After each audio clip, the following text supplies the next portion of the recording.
there just to provide neat demarcations for scientific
study. The categories claim that those are scientific categories, but they're not, and they can't be, partly because they're aimed at the classification of health or ideal versus non-health or non-ideal, and partly because they play multiple roles. I mean, the category isn't there just to provide neat demarcations for scientific study. The category is there to give people a language to talk about certain sets of symptoms, to diagnose, because when you come in and you have a set of symptoms, you might want to know what they are, so that you also know what they aren't.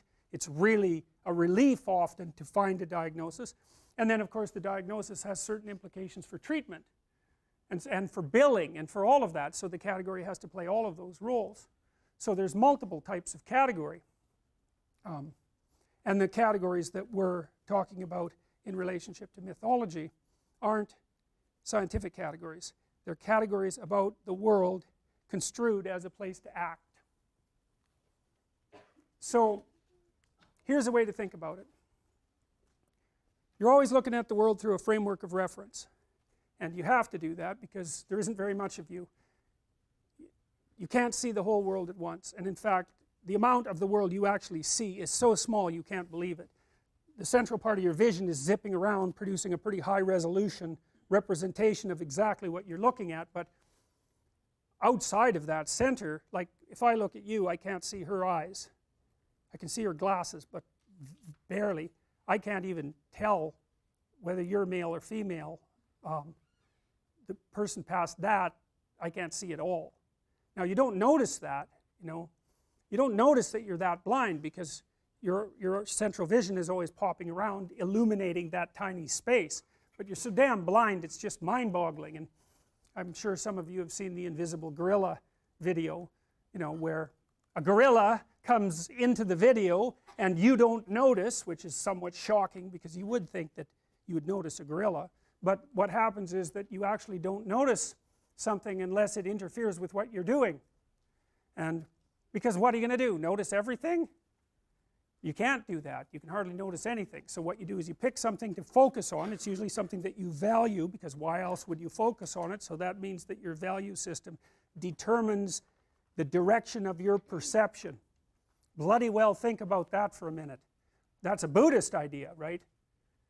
People live in a kind of illusion, and sometimes that illusion causes suffering, and they can transform the way they look at the world, and that can release them from their suffering.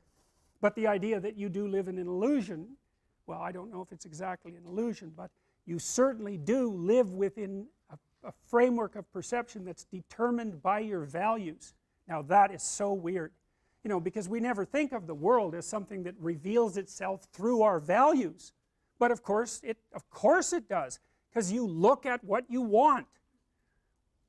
You aim at what you want, and once you've aimed, the world lays itself out for you, and that's exactly how perception works. That's why I represented it this way. You're always somewhere, that's point A, and that's somewhere in some place in some time, and you always have some notion about what you want to have happen next. You're going to go to the next class, maybe you've got a plan after this. In this class you have a plan, you're hoping to learn something, I presume, and Maybe you have a goal with regards to a grade, and that's nested inside your desire to get a degree, and that's nested inside your desire to be educated and to have a career and have a successful life. So attending to me at the moment, the reason you're doing that is because all of those values exist within you simultaneously, focusing your attention. And so you're attending to me and not to something else, assuming that all of you with your computers open aren't surfing the web, which you might be, but assuming that you're focusing, whatever you're focusing on is directed by what you value. And some of that can be unconscious. In fact, a lot of it is unconscious, because you know it's very difficult for you to get control of what you pay attention to. You know what that's like. You're trying to study, it's kind of a boring paper. Christ, your attention is just like everywhere, you know. Maybe you'll vacuum under the bed instead of doing the reading the paper, you know. You can't get a grip on that thing, so your attention has an autonomy. And that's another psychoanalytic idea, you know, because you kind of think, well, you're in control. It's like, really? You ever try telling yourself what to do? How does that work for you? I'm going to go to the gym 3 times a week. Right, sure you are. Yeah, I'm going to quit eating sugar for a month. It's like, how long does that last? It's like 15 minutes, and you're eating like 3 chocolate bars.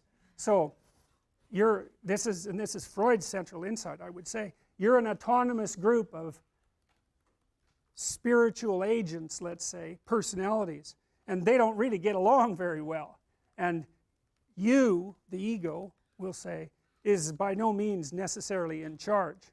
And that's a very strange thing to realize, but you can really realize that by noticing how little control you have over your attentional focus.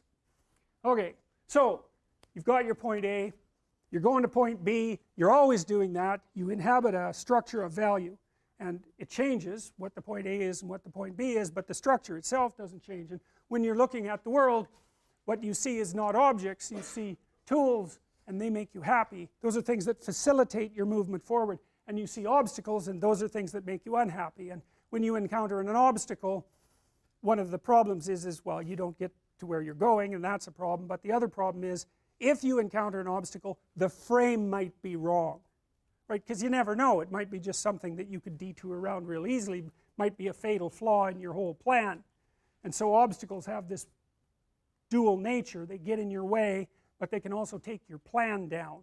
And so they can produce anxiety. So my point is, and there's a book called An Ecological Approach to Visual Perception. It's a great book by Gibson, J.J. Gibson, if I remember correctly. And this is, although I thought of this a while back, I realized eventually that it was a variant of his theory, and what he believed was that when people looked at the world, they saw value first and inferred objects second. So for example, for Gibson, if you're standing by a cliff, you don't see a cliff and then think about the fact that you might fall and then feel frightened. You see a falling off place.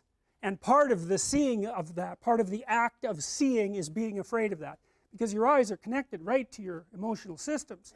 And part of what your eyes do is tell you what the object is. But your eyes do all sorts of other things, like they prepare you for action. They prepare you for gripping. They prepare you for emotion. And none of that actually requires the existence, necessarily the existence of your perception of the object. So there are people who have blind sight. And if you show them, so they think they can't see, but if you flash them an angry face, they'll show a skin conductance response. And that's because the visual pathways to the amygdala, which does facial emotional processing, can still be active. These are people who've usually had a stroke, so their eyes are okay, but they've destroyed the visual cortex. So anyways, it's perfectly plausible that at least at one level of analysis, when you look at something, you see its utility first. So you see a chair, and you might say a chair is an object, but I wouldn't say that. A beanbag's a chair, and a stump is a chair. And they don't share much in common except that you can sit on them. And so, you know, the chair is basically conceptualized by its functional utility. And when you look at a chair, what you perceive is its functional utility, and the chair tells you what to do. It says, sit on me. And there are people who have prefrontal damage, and they engage in something called utilization behavior. And if they're walking down a hallway and there's a door open, they have to walk through it. They can't not do what the object tells them to do. That's called utilization behavior. So that's how the world is laid out. And I would say inside that domain, you're in the predictable world. You're in the world that you understand, that you know, and that if you hit an obstacle, or if you're outside that domain, you're in the unknown. You're in unknown territory. In the mythological world, in the world for action, you could conceptualize the world as a stage for action. And this is a Shakespearean quote that sort of sums it up quite nicely. All the world is a stage, and all the men and women merely players. They have their exits and their entrances, and one man in his time plays many parts. And you might say, well, is that really true? And the answer to that is, well, it depends on what you mean by true. And that really is the answer, because there are different ways of defining true. So, and it isn't self-evident that there's only one way of defining true that's appropriate. You know, the definition of truth might be more like a tool. And, you know, we are tool-using creatures, and really what we're trying to do with our conceptions of truth is to work through the world successfully. So even science is subordinate, should be subordinate, to our use of the world as a tool. Because if it isn't a useful tool, like, what are we doing with it? You know, just generating technology that might destroy the world. That seems like a bad idea. So I think that the world as tool is actually the fundamental sort of truth, and I think that that's a Darwinian idea, right? That our notions about the world have evolved through a Darwinian process, and that it's appropriate for us to regard as what is most real those things that reliably ensure the continuation of our life and the probability of our propagation. And if you're a true Darwinian, I don't think there's a way out of that argument. And it isn't self-evident by any stretch of the imagination that seeing the world as objects is the way that our brain works. In fact, I don't think it's the way it works at all. And I think that that's why we're so wired for stories, right? It's a mystery. You know, like, you won't line up for 2 hours to go see a lecture. But you'll line up for 2 hours, maybe you'll even camp overnight if your mythological imagination has been seized for God only knows what reason by Star Wars. And, you know, that's a source of mythology. It's the mythology of the modern person, and it fills a gap, and that's why people do it. So that, to me, speaks of the manner in which our psyches are constructed. And that's a Jungian idea. That's the idea of the archetype, essentially. That to be human is to participate in a certain pattern of being. And that pattern of being is acted out socially, it's acted out individually, but it's also part of your structure, even your perceptual structure as a living organism of your particular type. And it would be the case, at least in part, that the hero myth, which is go out where no one has gone before, face the terrors of the unknown, gather something of value, and return, is the central story of humankind. It's not the only central story, but it's up there in the top 3. And many of the dramas that you engage yourself in are variations of that story. And you watch it over and over and over because you're trying to learn how to do that, because that's what you need to do to live.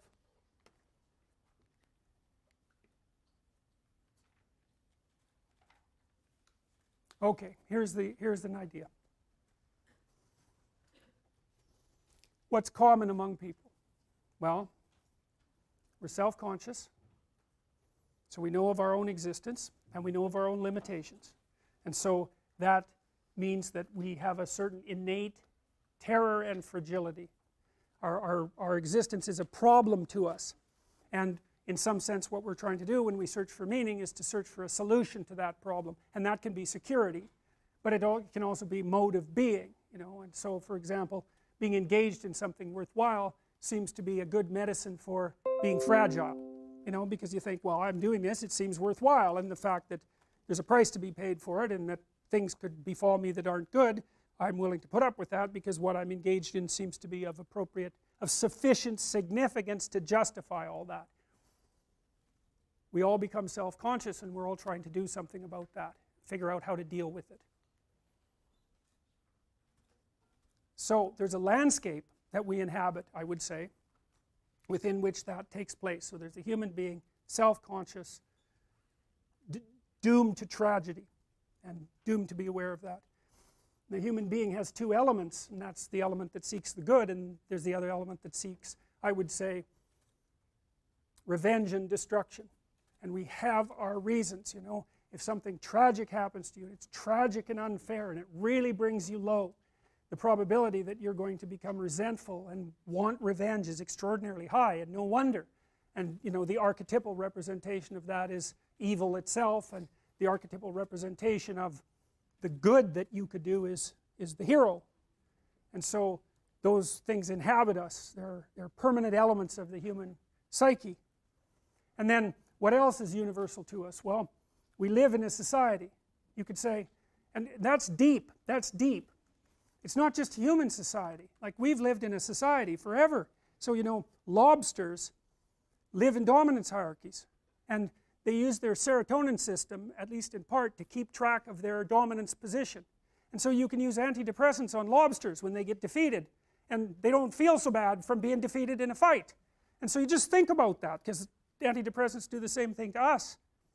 We're so bloody social that the circuits that evolved 300 million years ago, when the lobsters and us had a shared ancestor, are still operating at the base of your brain. That's why status is so important to people, and reputation.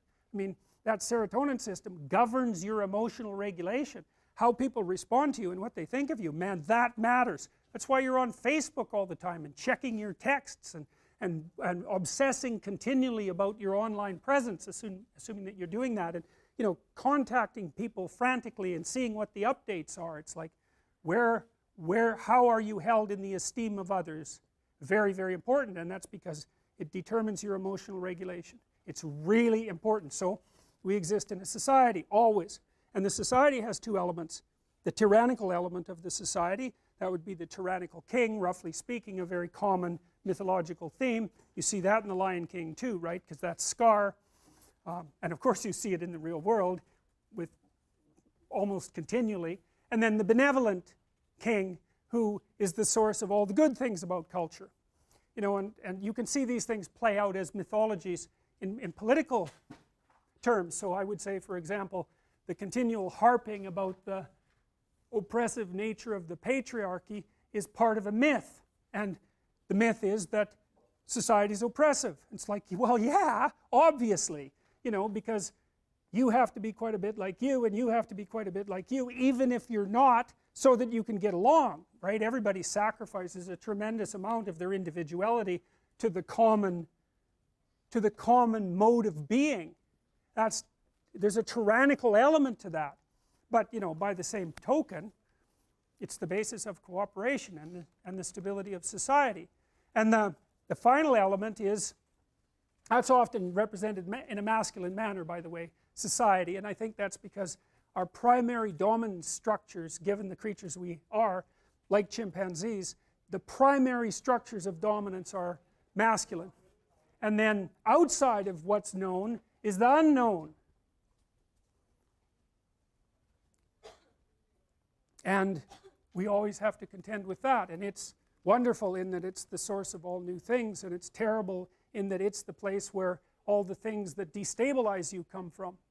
And so this is a good representation, although not the only one.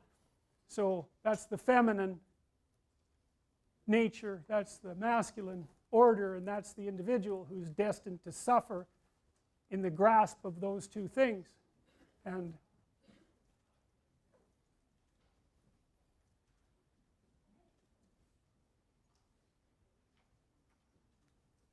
I'll finish this next time.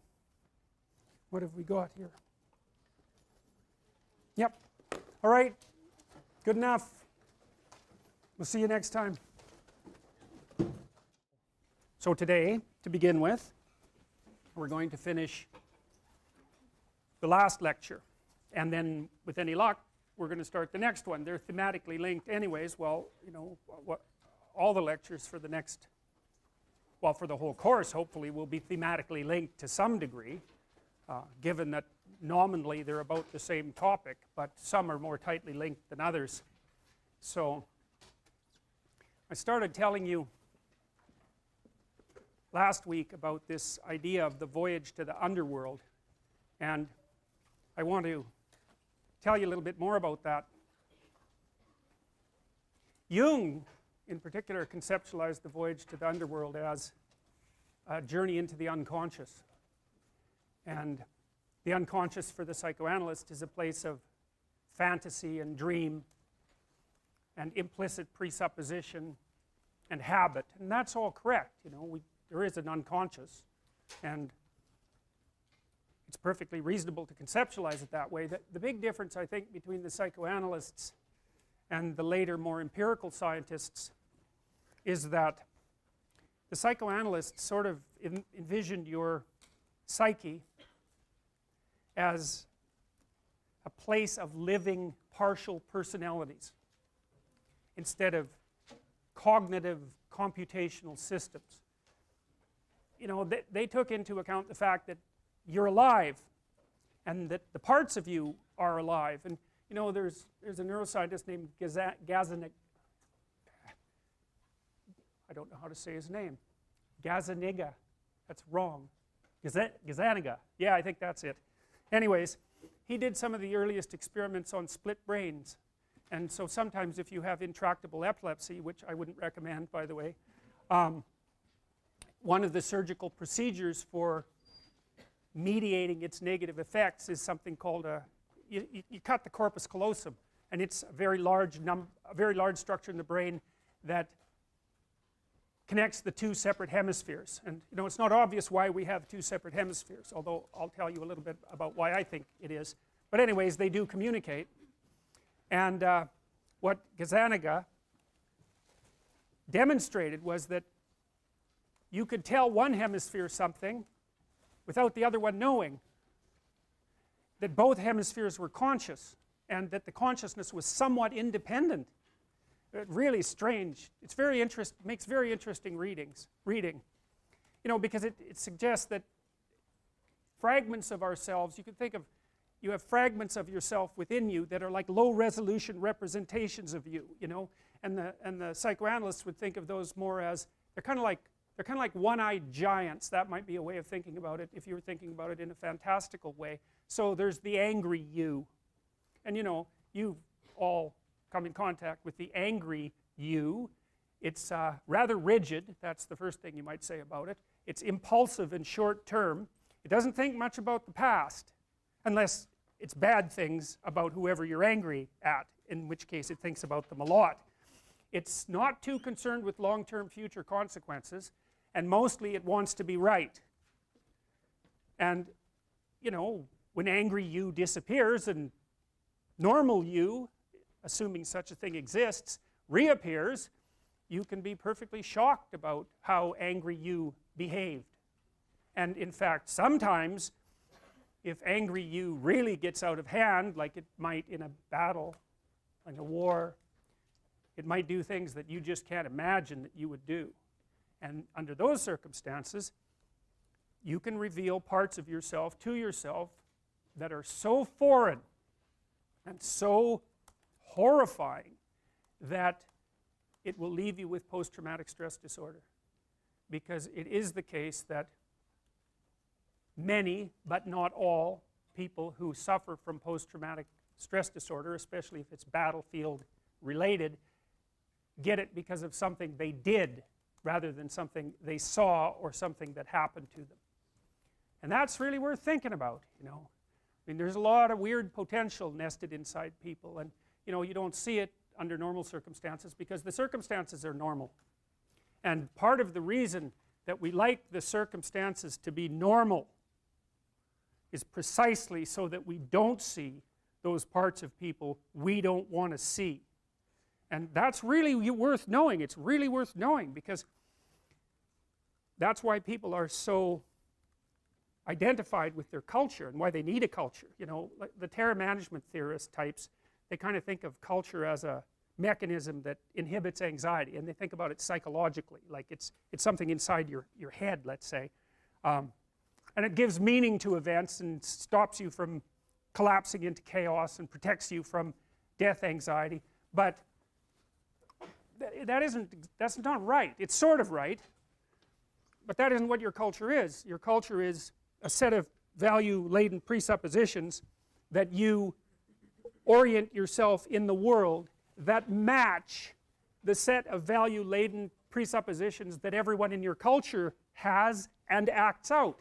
And so what that means is that when you believe something and you're among your own people, you believe something implicitly. It's the way you look at the world. It's the way you act things out. You act them out. Everyone expects you to act them out. They're happy about it, in fact. So there's a match between what you're doing, what you see and what you're doing, and what other people expect. And it's that match that regulates your emotions. It's not the belief system. It's the match.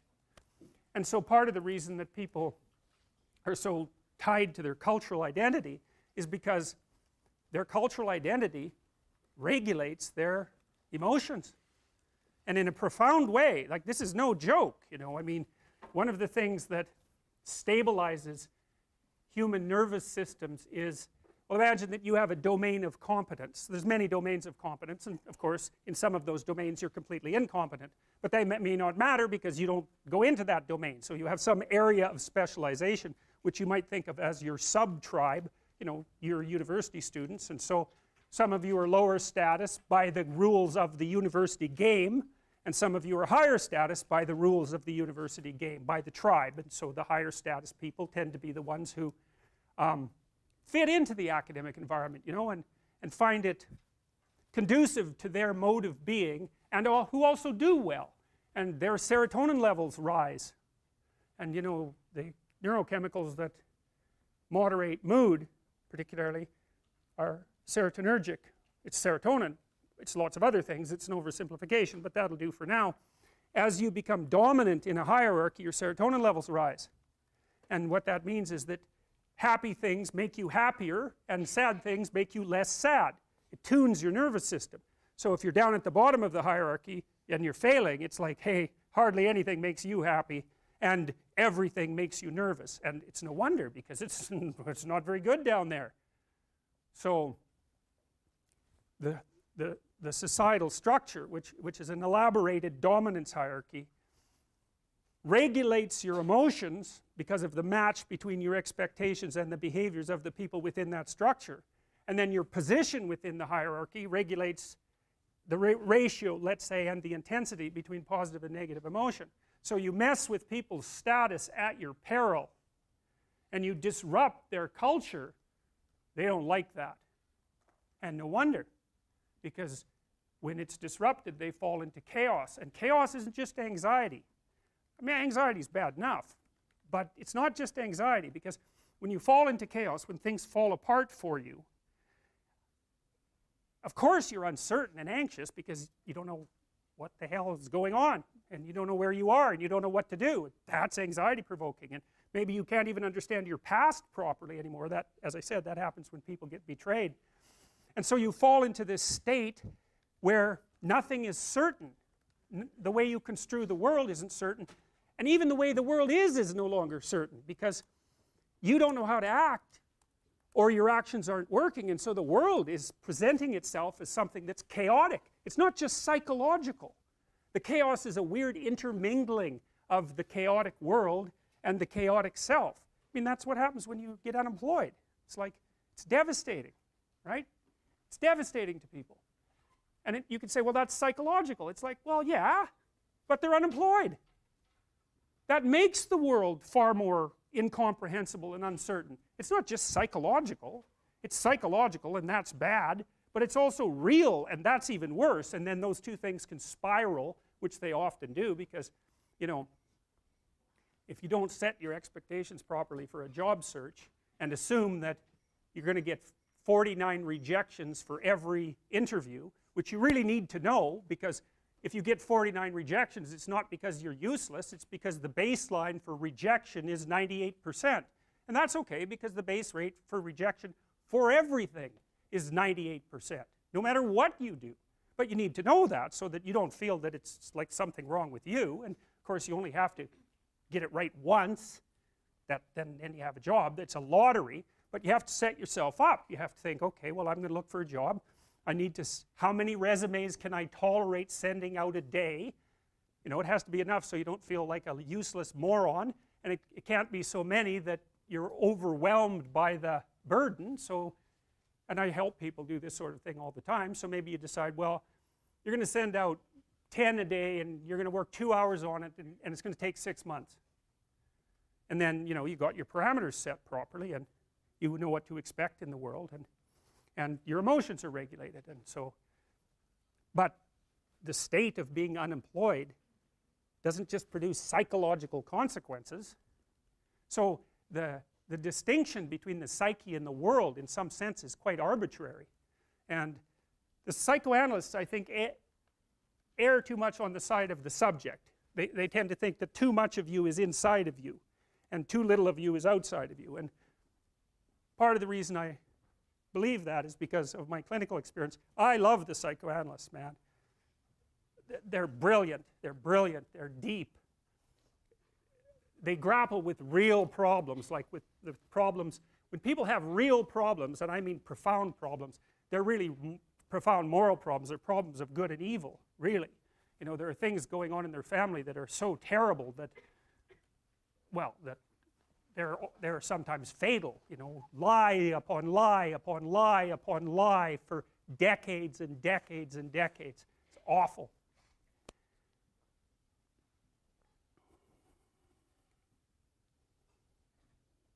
And that's not exactly inside them. It's out there in the world. And lots of the people that I see, very famous critic of psychology,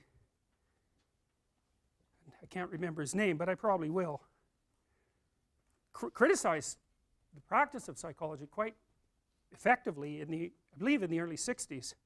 The Myth of Mental Illness by Thomas Szasz, S-Z-A-S-Z. It's a classic. You should read it. If you're interested in psychology, read it. Like, it's a classic. And he basically said, most people have problems in living. They don't have psychological problems. And so I've experienced, despite my love for the psychoanalysts, very frequently what I'm doing as a therapist is helping people have a life that would work. You know, and you can parameterize that. It's like, what do you need? How about some friends? That people kind of like that. How about an intimate relationship with someone that you can trust, that maybe has a future? That'd be good. How about a career that puts you in a dominance hierarchy somewhere, so at least you've got some possibility of rising, some possibility of stabilizing yourself, and a schedule and a routine, because no one can live without a routine. You just forget that. If you guys don't have a routine, I would recommend, like, you get one going, because you cannot be mentally healthy without a routine. You need to pick a time to get up, whatever time you want, but pick one and stick to it, because otherwise you dysregulate your circadian rhythms and they regulate your mood.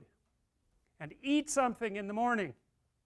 I've had lots of clients who've had anxiety disorders. I had one client who was literally starving. Very smart girl. There was very little that she liked. She kind of tried to subsist on like half a cup of rice a day. She came to me and said, I have no energy. I come home, all I want to do is watch the same movie over and over. What, like, is that weird? And I thought, well, it depends on how hard you work. You know, it's a little weird, but whatever. It's familiar. You're looking for comfort. So I did an analysis of her diet. It's like 3/4 of a cup of rice. It's like, you're starving. Eat something. You know, you'll feel better. So she modified her diet, and all her anxiety went away, and she had some energy. It's like, yeah, you got to eat. So a schedule, that's a good thing, man. Your brain will thank you for it. It will stabilize your nervous system. With a bit of a plan, that's a good thing. You need a career. You need something productive to do with your time. You need to regulate your use of drugs and alcohol, most particularly alcohol, because that does in a lot of people. You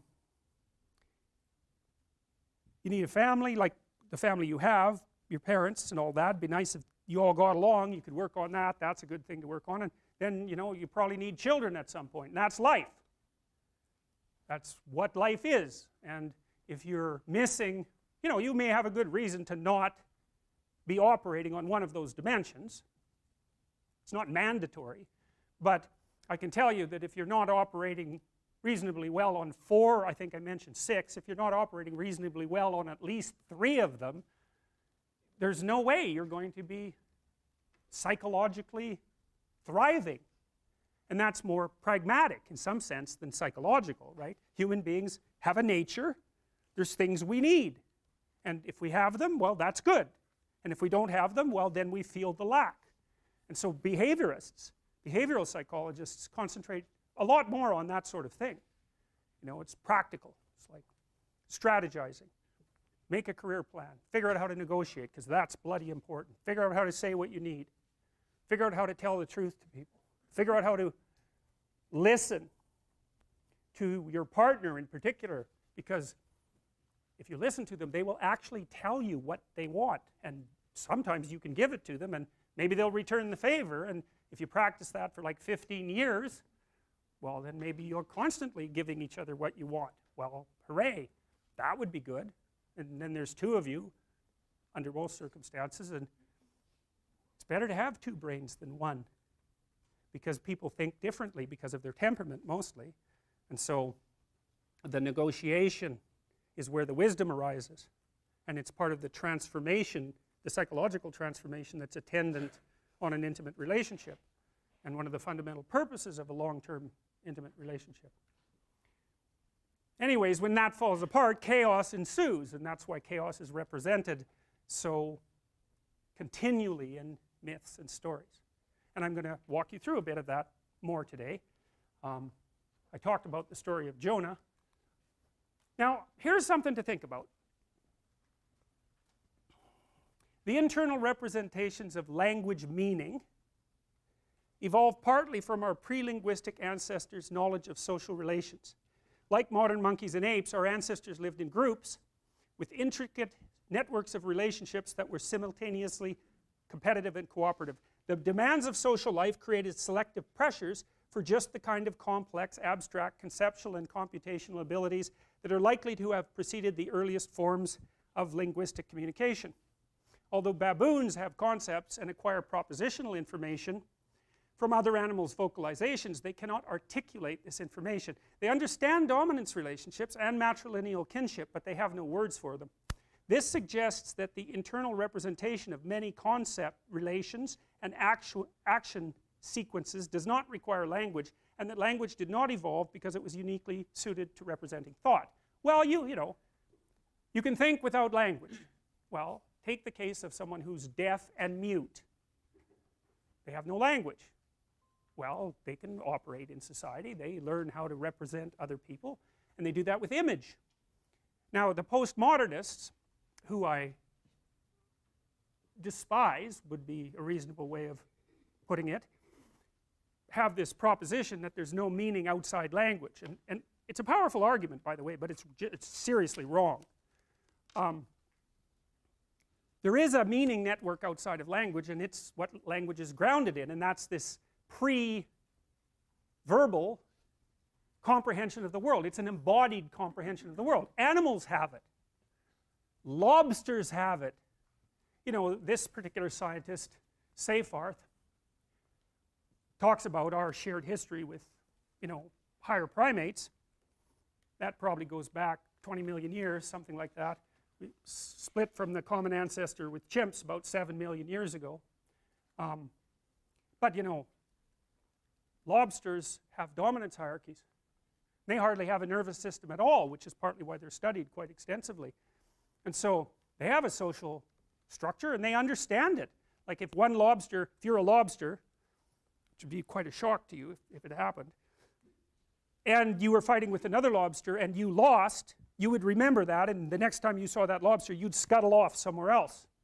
And you'd know that, and all the lobsters in an area know whose top lobster and who isn't, and top lobster gets the best bloody place to be and the best food.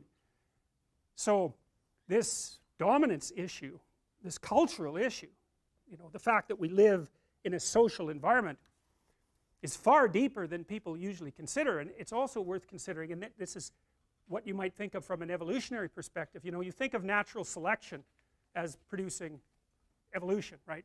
Well, random mutation with natural selection. But here's something to think about, and Darwin knew this, but Darwin was really smart, and the biologists who followed in his footsteps, even up to now, have only expanded out a fraction of what he had to say. You know, he was very interested in sexual selection. Now, one of the things about human beings that's unique is that human females are picky maters. They're choosy. They're also sneaky because you can't tell when they're ovulating, and with many other female animals you know. So they have hidden ovulation, and they're choosy, and they tend to choose men who are more successful in the dominance hierarchy. Well, there's a shock. I mean, if you have a choice, why not, if you pick someone who's at the bottom of the competence hierarchy, well, that's probably not going to work out very well for you. And since women bear the burden of reproduction, it's perfectly reasonable for them to search out someone who's going to be helpful. So productive, fair, generous. And you know, when you think of a dominance hierarchy, you might think, well, it's the powerful guy, the aggressive guy, say, that rises to the top of the dominance hierarchy, and that's not true. It's not even true among chimps. Like, you can get a chimp tyrant, but then what happens is other chimps gang up on him and tear him to pieces, and they don't do it nicely. They don't do it nicely. And the chimps that tend to maintain their dominance for long periods of time have a pretty wide network of friends, roughly speaking, with whom they engage in reciprocal interactions like grooming, and they actually pay a lot of positive attention to the female chimps, who have their own hierarchy, by the way, and to their offspring. So they're like baby kissing politicians. And so the idea that it's raw power that produces dominance is it's just wrong. It's wrong now, you know, tyrants, you know, it's a pretty damn unstable business being a tyrant. There's lots of people who want to kill you, plus, you know, you tend to rule over something approximating hell, so maybe that's better than being a subject in hell, but it's not much better. So anyway, so this social. Now, so what this means, think about this for a minute. So imagine, you know, imagine that what I'm telling you bears some vague resemblance to the truth. I think there's quite a lot of evidence for it from a biological perspective. I mean, this choosy mating thing occurs with lots of species, you know. There's this bird called the bowerbird. You got to look up bowerbirds, man. Those things are, you just can't even believe they exist. And so the male bowerbird, he makes this really complicated nest that's close to the ground. He weaves it. It's really quite nice. You couldn't make one. So, and then he sweeps the yard in front of the nest, and then he runs around the forest, or flies, because he is a bird, finding pretty things. So maybe he'll find a nice collection of red leaves, and so then he'll take the red leaves one by one and fly back to his front yard and make a little square. You know, he's a bird, so it's not a great square, but he makes a little patch of red, and he takes a look at that, and then he goes off and finds something blue, and he decorates. He makes a little piece of abstract art in the front of his nest. And a lot of male bowerbirds do this all at the same time. And so then the females come along, they hop on something nearby, and they kind of look at it like this, checking it out. And if they're happy with it, well, then things proceed. But if they're not, they fly off to someone else's piece of abstract art. And if a male piece of art is rejected by like 3 females in a row, he gets irritated and brushes it all off with his wing, and then he makes another one. It's like, God. Well, they obviously have a very well developed sense of beauty. It's so cool, you know. And I guess the idea is that, who knows what the hell the idea is. The female birds like artistic males, something like that, but if you're thinking about it biologically, maybe it's an indication of intelligence, right? It's a marker of intelligence. You know, and it's certainly the case that female humans prefer creative men. So, and no wonder, of course. We wouldn't be creative if that wasn't the case. So then imagine that there's 2 primary forces of evolutionary selection operating on us, and they're not really the natural world, which is what people always think, like the environment, you know, the animals and the trees and nature. But it isn't nature that selected us. It's two other things. Well, partly. It's two other things. So one is the dominance hierarchy. The male dominance hierarchy is one of the primary mechanisms of selection. So it's like, well, women are faced with a hard choice, which guy to go after, right? That's a hard choice. Well, so they do the same thing that people do with the stock market. They outsource the cognitive problem, the computational problem, to the male dominance hierarchy. Then they just let the males sort themselves out, however they're going to, and then they peel from the top.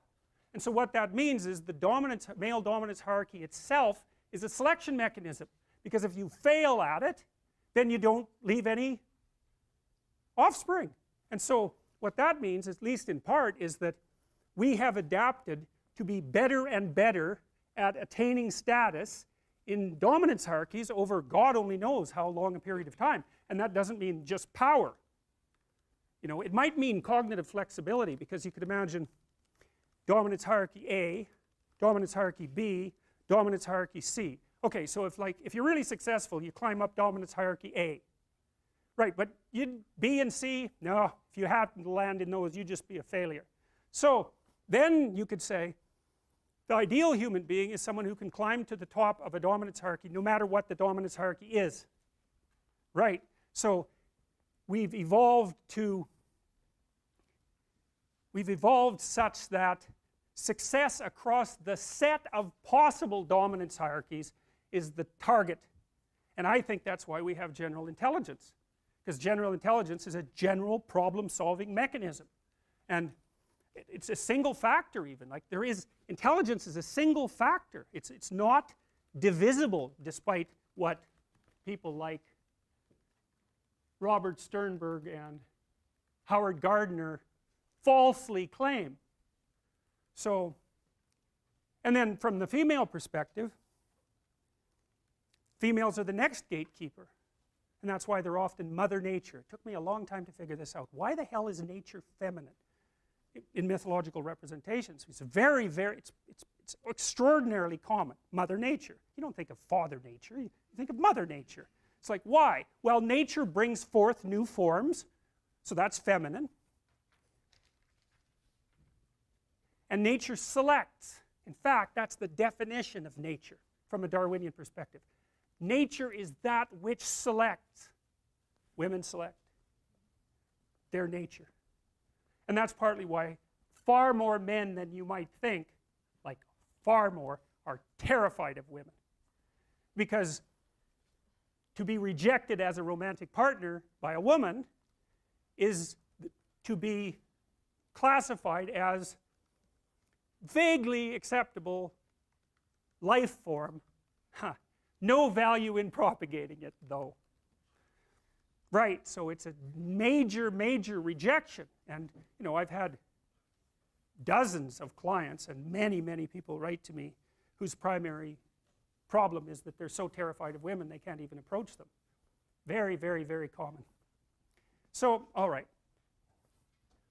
I want to show you this little triangle thing. This is kind of cool.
Okay, so non-verbal, right? Non-verbal. So what happened? Well, there's mother triangle, I would guess, and mother triangle has circle as a child, and triangle is maybe a friend, but not one that's very welcome, according to mother. And child circle goes out to try to play with triangle child, and mother doesn't like that, so she goes out there and pecks the hell out of him, chases him away, pushes child circle back into the home, and goes into the home. And then child circle isn't very happy about that, it's running around causing trouble, and manages to escape. And then bad child triangle shows up, and they play together and run around and run around and run around and run around with mother chasing them. And then they, well, maybe they elope, who knows. And then mother triangle has a fit and blows down the house, right? It's obvious. Reasonable? Would you consider that a reasonable story about what happened? Perhaps you had other interpretations, but I suspect they were vaguely along that line. Well, but the point here, and this is the point of this experiment, is how much information do you need from which to derive a narrative? And the answer is, like, none. It's just immediate. You can watch some triangles moving around a box, and instantly you personalize it. And that's because that's what you're like. And the reason you're like that is because your environment isn't nature. Your environment is culture. Your environment is other people. Other people. And that was even more true for chimpanzees and so forth, and especially animals that had a limited diet, like gorillas. They pretty much only eat like leaves. You know, a chimp spends like 12 hours a day chewing, and that's why they have a gut like this. It's like, you can't eat leaves, you know, have you tried? They have no nutrition, so if you're going to eat leaves, you have to eat a lot of them, and then it takes like 3 months to digest them. And so what we've done, and this is pretty cool because we're so smart, is that we've traded gut for brain, and that's why we're so svelte. And the way we managed that, it appears, is that we learned how to use fire to cook things, and that meant that we had high quality nutrition, much higher. It's easier to digest cooked things, especially meat. And so because we invented fire, we didn't have to have so much intestine, and we could spend a little more time on the brain.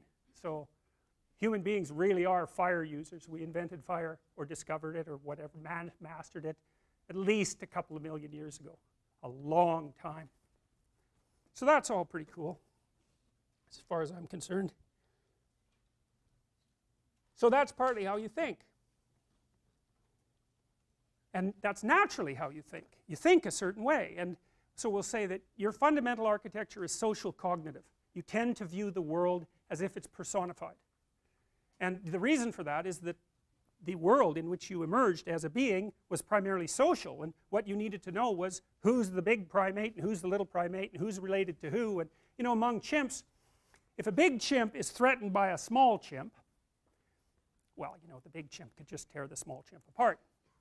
But the big chimp will back off if it knows that the little chimp is associated with some really big chimps. And so the little chimp can bully the big chimp because it's part of a dominant family. And that's because the nervous system of the big chimp doesn't respond to the little chimp like a little chimp. It responds to the little chimp like it's a little chimp with 4 great monsters attached to it, because it's true. So its nervous system is actually responding to the network around the chimp. And so that's exactly what you, well, it's not exactly what you're like because you're not chimps, but you know, it's that kind of platform that constitutes the evolutionary underpinnings of your psyche. So what does that mean? Well, it means this is like perfectly fine to us, right? We can animate things, we can rabbits are people, no problem, we'll go along with that. You remember Roger Rabbit? I presume most of you've watched that. So this is the detective whose name I don't remember. He has to go to Toontown because there's cartoons and there's people, and you know, they share the same world, and you can go to Toontown, although it's kind of annoying because cartoon figures are kind of annoying, like they're slapstick types, and so he's not very happy to be there. And this is what it looks like. right? Everything's animated, meaning alive. Anima means soul, by the way. So everything has a personality. And you know, when you're reading books to kids, the sun has a personality, train has a personality, jet has a personality. Doesn't matter what it is, it has a personality. And that's because the child is learning to understand the world using the architecture, social cognitive architecture. And the thing that's really interesting about that, this just blows me away. You know, evolution is conservative, and so once it's produced something, it has to build on it. It's like DOS, the operating system. It's like, really? It's still there, if I remember correctly, under Windows 10. You can't get rid of the damn thing because it's part of the structure now. And it's like the keyboards we use, which were actually designed to slow typers down, because with mechanical typewriters, if you type too fast, the keys would jam. So they devised the keyboard to slow you down. And we still use it, which is stupid. You know, you want the high frequency letters close to your middle fingers. That isn't what it's like at all, but we can't change it because everyone uses it. So your body plan, that thing has been around a long time, man. If you look at mammals particularly, but even lizards, they're so much like us in their skeletal structure that it's just mind-boggling, you know. And we're all variants of this same symmetrical, four-legged, mouth here structure. And so you have to build on what you have. And if you have a social cognitive architecture, then you have to first understand the world through the social cognitive categories. And what's so bloody strange about that is it actually seems to work. We actually seem to develop a coherent representation of being, I would say, of being. That's not the same as nature. It's not the same as the world. Because when we think of the world, we think of the objective world. And I'm not talking about the objective world. I'm talking about the world of human experience. And we see that through social cognitive filter, and it makes perfect sense to us, and it works. That's so strange. So anyways, everything's got this animated nature, and we don't have a problem with that. In fact, we actually find it quite fun.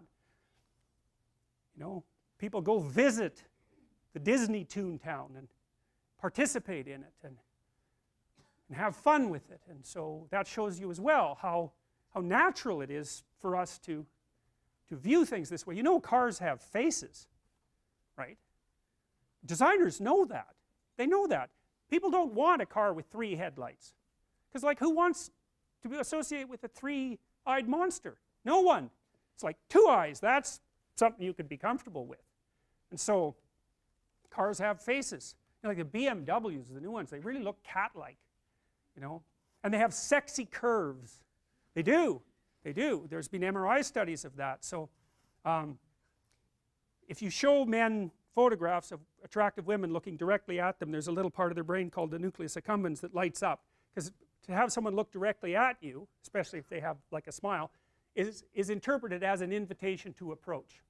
And women, they have the same damn problem. Because with women, because if you go into drugstores, say, and you look at women's magazines, they're all the same. They've all evolved to the same endpoint. They all have an attractive woman on them, all of them. And they're looking right out. And so when women see that, they actually see it as something to approach. It's an ideal. And you know, when people say that those beauty ideals are oppressive to women, and all ideals are oppressive, but the empirical research, some of it done here, suggests that interacting with those images it performs the psychological function of helping the woman equate herself with the ideal, and in most cases that actually produces an elevation in mood. And you know, think about it. You're really going to go to the magazine store when you're just looking for something to do, and you're going to buy something that makes you feel depressed and oppressed. It's like, no, you're not going to do that. Magazines that do that to you, they will die, because no one will buy them. And there's a reason they all turned out the same way. It's like they're just responding to demand. So,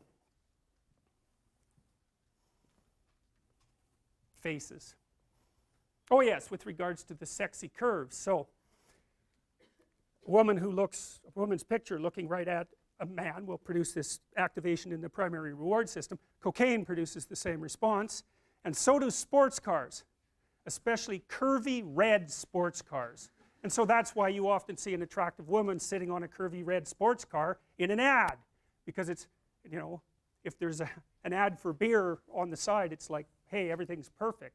So, and you know, those are all primary reward representations, and they produce attraction, because part of positive emotion, the dopaminergically mediated element of positive emotion, is an approach emotion. It's not a satiation, satisfaction emotion. It's, oh good, there's something good here, I can move towards it. And that is what happiness is. That's directly what happiness is. It's not attaining something, because that just puts you in a whole new problem. You've got to figure out what to do next.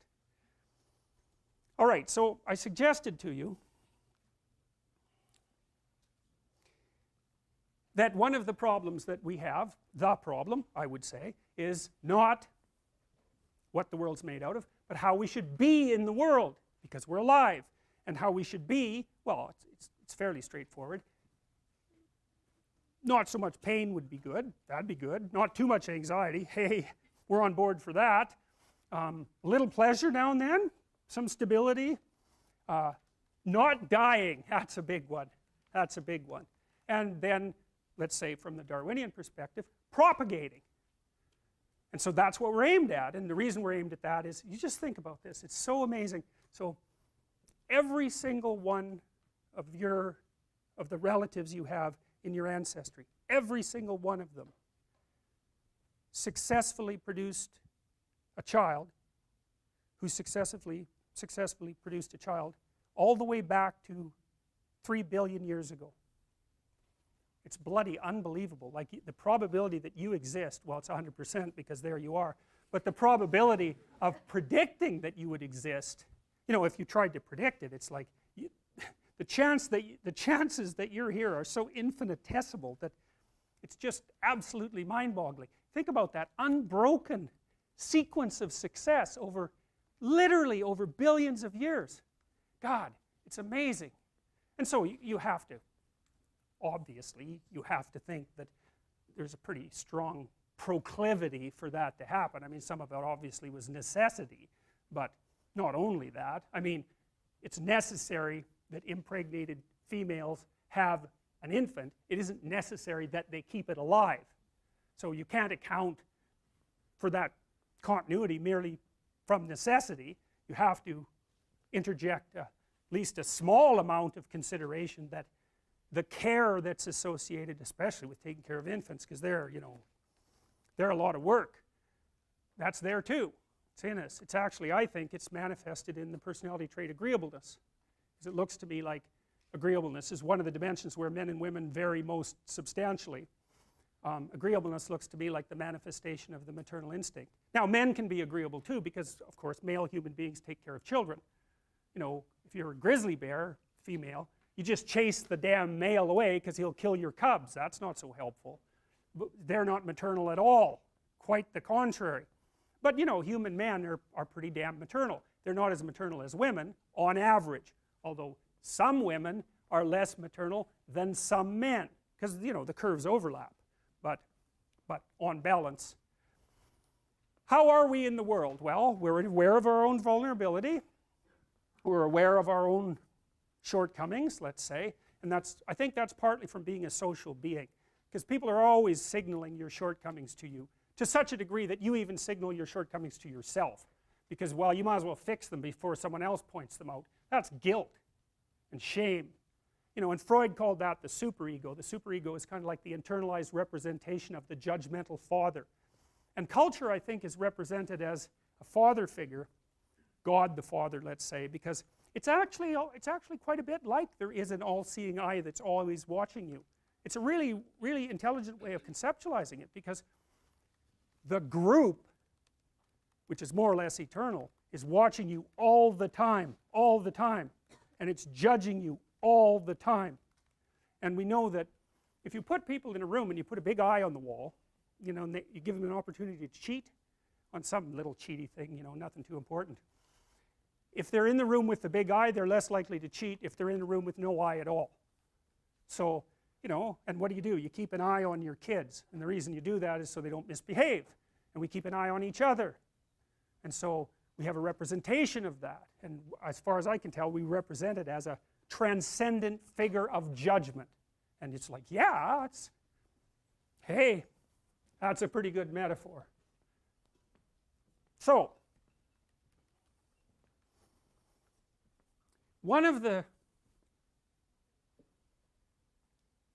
this is a major intellectual battle. The major intellectual battle. And it's raging in universities. It's basically a battle between postmodernism and tradition. I think that's the right way of thinking about it. For the postmodernists, human beings have no nature. We're blank slates. Everything that we are is enculturated. So we're completely malleable. And all elements of our identity are malleable. On the other side are the traditionalists who are, I would say, grounded more in biology on the one hand, but also in the historical humanities tradition that suggests that people have a nature. I explained some of that nature. Most people want to have friends. It's part of your nature. You know, most people want to find love. It's part of your nature. And you suffer without it. So, and you know, you could say those are all social constructs, but you can say anything. So, you know, and don't ever trust someone who has one explanation for everything. You know, how much intelligence does that take? You got one explanation. You just trot it out for every phenomena. This is an alternative. Now, here's what happened in part. Nietzsche, back in the late 1800s, was very interested in the dissolution of traditional faith in the West. We fell out of our myth. That's a way of thinking about it. We stopped believing in its fundamental axioms. We stopped believing that there was such a thing as a transcendent deity, for example. It didn't mesh well with the emerging scientific viewpoint. And so in the late 1800s, Nietzsche announced the death of God, which sounds fairly presumptuous, but it wasn't something he was celebrating. The full quote, and I haven't got it exactly right, is God's dead, we've killed him, and we'll never find enough water to wash away the rivers of blood. So like that's a lot different than what you see scrawled on bathroom walls, you know. And Nietzsche hypothesized that in the 20th century millions of people would die in the conflicts over what values were going to reign as an alternative to that tradition. And he particularly brilliantly pointed to communism. He said that's where it's going to be. And Dostoevsky did the same thing. And so, and since then there's been this battle, hey? And the battle is kind of like this. The battle is on the one hand between social constructionist utopians who believe that human nature is infinitely malleable and that with the proper transformations in society you can bring about the perfect state and the perfect human being, and traditionalists, and Jung I think is the classic example of this, who believe that there is a human nature and it's deeply embedded within us, and that the cultures we set up have to manifest themselves in accordance with that nature or they will fail. Well, Jung believed in the existence of a meta-narrative, the hero myth, roughly speaking, and he explained its connections to various religious traditions in a staggeringly brilliant manner. Camille Paglia, who I would recommend, and I think I already told you that, you know, she's already concluded after going through a radical feminist period early in her life that the proper way for society to orient itself is within a mythological structure, and that's part of what the humanities provides. And the alternative is rational arguments over what values are going to dominate. And it isn't obvious that rationality can solve that problem. I don't think it can. That's Hume's point. David Hume said you can't derive an ought from an is. Right? You cannot use science as a guide to behavior. So what do you use? Instinct. Instinct manifested in imagination. And the evolved structure of your organic cultures. Something like that. Do they have a structure? That's the question. Okay, so you ask yourself this question. What is it that every human being shares regardless of place and time? So, any universally comprehensive language, that would be a meta-narrative, a myth, a hero myth, let's say. A myth about what a human being not only is like, but should be like.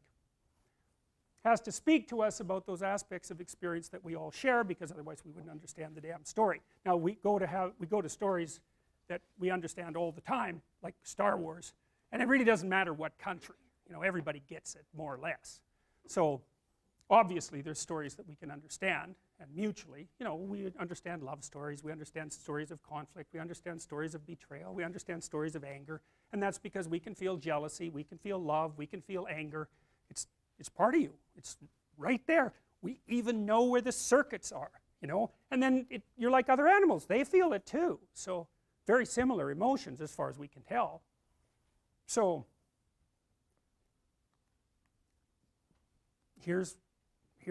this is derived in large part from Jung, but not only. Here's what we share: natural world, social world, and the fact of our existence as an individual. And that can be represented in different ways. It can be represented as you, the known, and the unknown. Or it could be you, culture, and nature. All the same representations. And the cultural representation tends to be male. That's God the Father, let's say. And the representation, the feminine representation, tends to be female.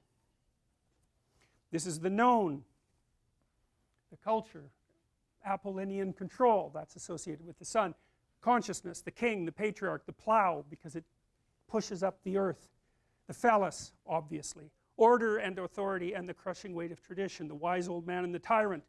Dogma, the day sky, the countryman, the island, the heights, the ancestral spirits, the activity of the dead. Captain Hook, he's a tyrant, and that's why Peter Pan doesn't want to grow up to become him, and that's why Peter Pan doesn't want to grow up at all, because he thinks that adults are all tyrants. Why is Captain Hook a tyrant? Because a crocodile ate his hand, and the crocodile has a clock in its stomach, and the reason for that is that the crocodile is time, and time's already got a piece of Captain Hook, and he's not very happy about it. He's bitter and resentful and tyrannical, and when Peter Pan looks at adulthood, that's what he sees. And he thinks, why should I sacrifice the potential of childhood for the singularity of tyranny? And so he stays immature his entire life. And he's king of the lost boys. Jesus, great. There's a porn star named Jeremy, Christ, I can't remember his name. He's really an ugly guy. He is an ugly guy. He admits it. And he said something funny. I was watching a documentary about him. And he said the funniest thing. He said, I'm the hero to people who think people like me are heroes. Like, what a drag, eh? I mean, he's just in this horrible situation. He doesn't admire the people that admire him, but he gets admired by them all the time. Well, it's sort of like Peter Pan. It's like, well, he's king of the lost boys. He doesn't get Wendy either, right? She grows up. She has a family. He has to content himself with Tinkerbell. And you know what? Tinkerbell doesn't exist. Well, that's what happens when you don't grow up. That's a representation of culture. That's a nasty one, eh? That's a nasty one. Hell will kiss a statue of Stalin. Who cares that he murdered 30 million people? Culture. Well, you know, in the university you hear a lot about the patriarchy and how oppressive it is. It's like, yeah, right, definitely. No kidding. But, you know, it's kind of useful as well, since it provides the light and the heat and the food and all of that, which, you know, kind of counterbalances it to some degree. Culture has a positive element and a negative element. The individual has a positive element and a negative element. Nature has a positive element and a negative element. And if people tell you a one-sided story, which is an ideological story, they leave out that. They say all culture is terrible, the human being is a despoiler, and nature is perfect. It's like, no. Nature kills you. Culture keeps you alive. And there's things about you that are honorable and good, as well as things about you that aren't. And you need to know both of those. And that's what the great stories tell us. All right.